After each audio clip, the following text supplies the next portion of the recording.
Olá, tudo bem? Esse aqui é o canal São Monumentos, meu nome é Eduardo e essa é a jornada da leitura do livro de Jeremias. Hoje é o dia do capítulo 33 e do capítulo 34, sendo que o capítulo 33 vai falar sobre promessa de paz e prosperidade, já o 34 vai falar de morte e destruição. Para começar, capítulo 33, versículo 3 diz assim, clama a mim e responder-te-ei, e anunciar-te-ei coisas grandes e secretas que ainda não sabe.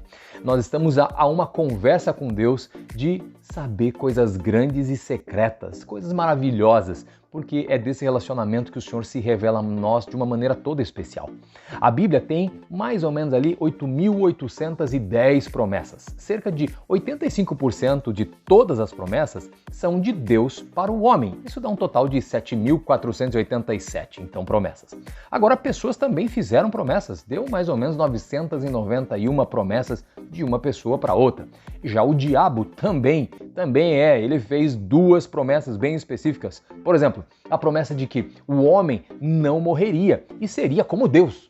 Só tem um detalhe, ele teria que pecar, como aconteceu lá em Gênesis capítulo 3, do versículo 4 ao 5. E também tem a promessa de Satanás para Jesus, para que ele tivesse todos os reinos do mundo. Só tem um detalhe, Jesus também teria que fazer alguma coisa ali contrária à palavra. Seria o quê? Se prostrar e adorar Satanás. Isso está lá em Mateus capítulo 4, versículo 9. Então, o que nós observamos é que tanto Deus quanto Satanás também fez as suas promessas. Só que o detalhe está em a gente poder olhar e ver, espera um pouquinho, qual é aquela que realmente vai ser transformadora da minha alma para a eternidade, no que se refere àquilo que vai me trazer mais benefícios em termos de um bom relacionamento com um melhor resultado para a eternidade, não somente nessa terra. A nossa visão tem que ser uma visão não só de futuro humano, mas de futuro no âmbito espiritual. A gente precisa abrir a nossa mente, eu diria até que o nosso subconsciente, para poder então analisar de uma maneira mais ampla o que as palavras que estão contidas na Bíblia nos revelam. Então, por isso que quando a gente clama a Deus e Ele revela coisas grandes e secretas, nos mostra então que o caminho que às vezes a gente está tomando é um caminho que não está alinhado com a promessa que Deus tem para a nossa vida, mas às vezes está alinhado com a promessa que Satanás tem para nós. Porque quando a gente peca, ou seja, quando a gente é desobediente com o Senhor, nós estamos cedendo às promessas de Satanás para a nossa vida. Quando a gente está querendo mais as coisas e os reinos desta terra, nós estamos adorando mais o Senhor desta terra. Então você vê que a gente acaba fazendo pactos espirituais, talvez sem perceber, mas inconscientemente nós estamos caminhando nesse sentido. Agora, quem melhor que o Espírito Santo para conduzir o nosso consciente e principalmente o nosso subconsciente? Então veja, Jeremias capítulo 33, versículo 11 diz assim, as vozes de júbilo e de alegria do noivo e da noiva e as vozes daqueles que trazem ofertas de ação de graças para o templo do Senhor estão dizendo, deem graças ao Senhor dos exércitos, porque Ele é bom. O seu amor leal dura para sempre, porque o Senhor mudará a sorte dessa terra como já fez antigamente. Percebe nesse ponto aqui que o noivo, que claro é o Senhor Jesus, e a noiva então, que é a igreja, estão dando glórias e graças ao Senhor, vamos pensar assim. Agora, importante também perceber que antigamente ele fala nesse versículo, isso revela que não é de hoje que o Senhor nos mostra a realidade do que aconteceu, do que está acontecendo e do que vai acontecer. Depende de nós simplesmente nos alinharmos às promessas que realmente importam para a nossa vida na eternidade. E alinhando essas promessas e tendo um relacionamento com Deus, a nossa vida é totalmente transformada. Mas não é só a nossa vida, é a vida de todos aqueles que estão ao nosso redor. Agora, claro, aqui nós entramos num ponto de divisão entre o capítulo 33 e o capítulo 34, e você vai entender o que eu quero dizer, porque o 34 ele fala de morte e destruição. Então, a situação é a seguinte, nós, seres humanos, nós temos sempre diante de nós dois caminhos e, claro, cada um com as suas devidas consequências. Escolhemos as promessas do Senhor, vamos ter as consequências de estar na presença do Senhor. Escolhemos as promessas, por exemplo, de Satanás, claro, nós vamos estar diante do quê?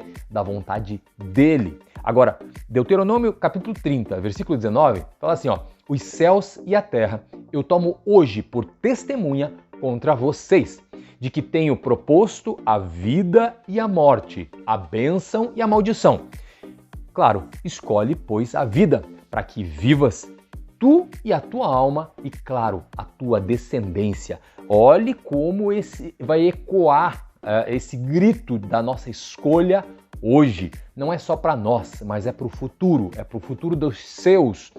E olha, capítulo então 34, versículo 2 de Jeremias, ele vai falar o seguinte: assim diz o Senhor, o Deus de Israel, vá ao rei Zedequias de Judá e lhe diga, assim diz o Senhor, eu estou entregando esta cidade nas mãos do rei da Babilônia e ele a incendiará. Não é fácil ouvir uma palavra como essa, principalmente se você é rei. Então você está vendo que aquilo que você cuida hoje, que em tese está sobre a sua autoridade, eu vou colocar entre aspas aqui, porque a autoridade maior, né, deveria ser Deus, mas o rei ali estava fazendo a função diante do povo, ele desobedeceu, ele não seguiu o caminho do Senhor. Então, ao invés de ter uma promessa de bênção, de vitória, de vida abundante na presença de Deus, ele estava diante dele ali com uma promessa, o quê? De desgraça, de total entrega realmente daquele povo, daquela cidade, para um outro povo, para um outro rei que não tinha nada a ver. Só tem um detalhe, o problema é que este povo havia se corrompido de tal maneira que não fazia diferença com relação aos outros povos mesmo. Então, é aquela ideia, eu já não faço mesmo a diferença, então se junta de uma vez. Só que, claro, sofre as consequências da sua escolha. A escolha daquele povo levou às consequências que nós já sabemos, que a Bíblia nos mostra, que durante muito tempo os profetas ficaram falando que a Babilônia viria e dominaria, e rei após rei, profeta após profeta, o povo simplesmente não se importou. Falou, o que importa é que eu estou vivendo agora, não estou nem aí o que vai acontecer no futuro.